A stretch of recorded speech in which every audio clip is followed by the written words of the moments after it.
Hi, I'm Robbie Bobby.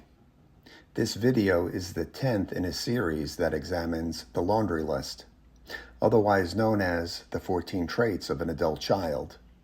The topic is trait 10, which reads, "We have stuffed our feelings from our traumatic childhoods and have lost the ability to feel or express our feelings because it hurts so much. Denial." I like the use of the word traumatic in the opening line. It helps break down the denial that our childhoods were normal, which is necessary because dysfunction becomes normalized. This is perhaps the most insidious part of our childhood conditioning, as it keeps us from seeing the truth. As children, not seeing the truth was a necessary coping mechanism. This denial, however, can persist throughout one's life. Even those who are working the ACA program often believe their childhoods weren't that bad or not as bad as some of the others. I've heard this expressed many times in meetings, mostly in my own head. So I see traumatic as a key word in this trait. In fact, I see it as an invitation to use it any time we talk about our childhood. This is what we need to normalize. Doing so is not living life from the viewpoint of victim, as mentioned in trait 5. In fact, it's just the opposite. Denying childhood trauma is the foundation for playing the victim role, which is expressed in each of the 14 traits. Okay, so let's look more broadly at the first part of this trait. We have stuffed our feelings from our traumatic childhoods.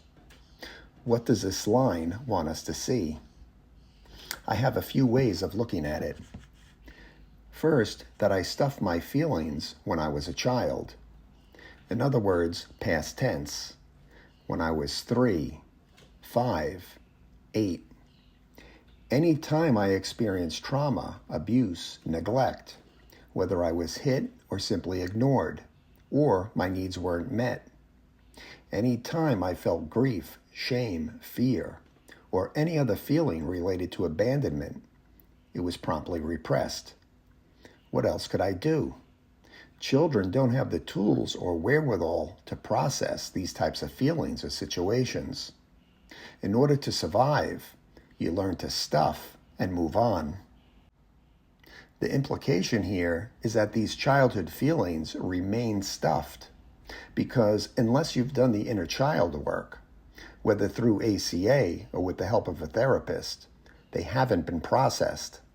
Instead, they've been covered up and covered over, and they come out sideways in the form of the 14 traits. They make us isolate. We become approval seekers. We become addicted to excitement. Go down the list of traits. That is the result of stuffing feelings in childhood. And finally, that I've been conditioned to do this as an adult, which leads to the next part of the trait, and I've lost the ability to feel or express our feelings. If I stuff my feelings, I can't feel them. That's the point of stuffing them. And if you can't feel it, you can't express it. Although I think it's quite common for adult children to feel a feeling, but not feel safe enough to express it, or not feel worthy enough, or simply too vulnerable. And this is where things can get weird. For example, smiling when feeling sad, laughing when feeling ashamed, acting interested when a narcissist is droning on for an hour-long monologue. The list of examples goes on and on. In fact, it's endless.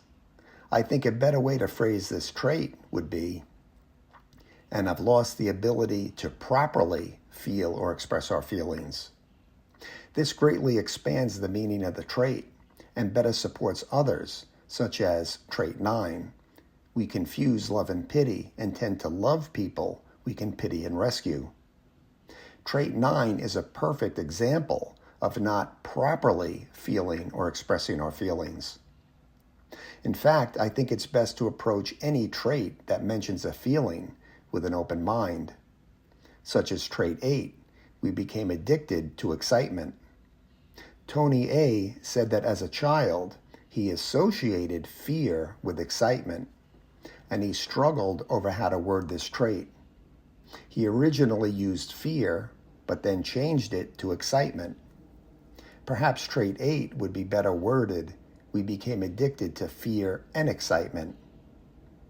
Trait 7 says we get guilt feelings when we stand up for ourselves.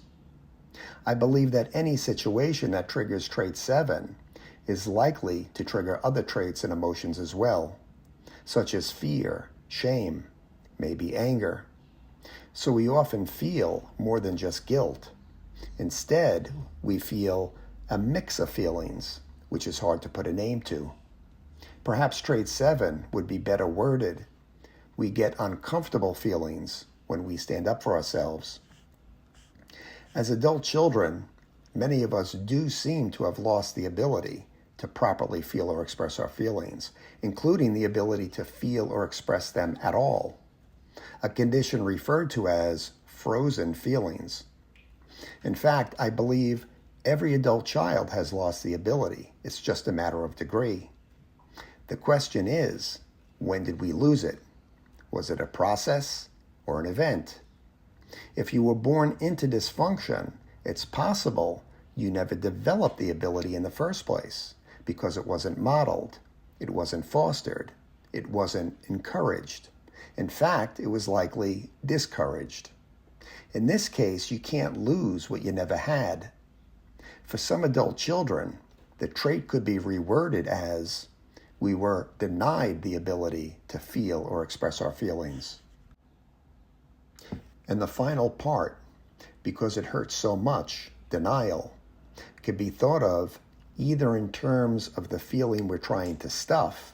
In other words, because a feeling is painful, we automatically stuff it, thereby avoiding the pain as well as the opportunity to process it. This fits the bill of a defense mechanism and qualifies as a trait. However, I think it's just the surface of it. I believe there's a much greater risk involved, which is recalling prior abandonment feelings, because current feelings trigger the memory of past feelings, you see. This can unleash decades of stored grief, shame, fear, etc., and transport us back, emotionally speaking, to a state of childhood. This is the risk we face when we feel our feelings. I should say, when we feel our feelings without the loving support of the ACA program or therapist. Without recovery, stuffing feelings requires that you never stop doing so.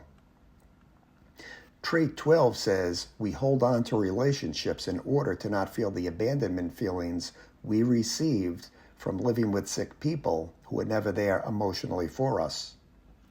You could say that we stuff our feelings in order to not feel these same abandonment feelings. In other words, both are done in order to not re-experience our childhood abandonment. And finally, what are the stuffing mechanisms? They typically fall into the categories of dull, distract, and dissociate, which can be acted out in 1,000 different ways. However, I also see the traits, or laundry list, as an elaborate interlocking set of stuffing mechanisms, which is yet another way to look at each trait. Luckily, the solution for trait 10 is the solution for all the traits. Practice self-love. How do you do that? Work the program and work the steps. And that wraps up this video, which was meant to be food for thought. If you got something out of it, please click like and subscribe and forward to a fellow traveler. I'm Robbie Bobby. Thank you for listening, and as always, keep coming back.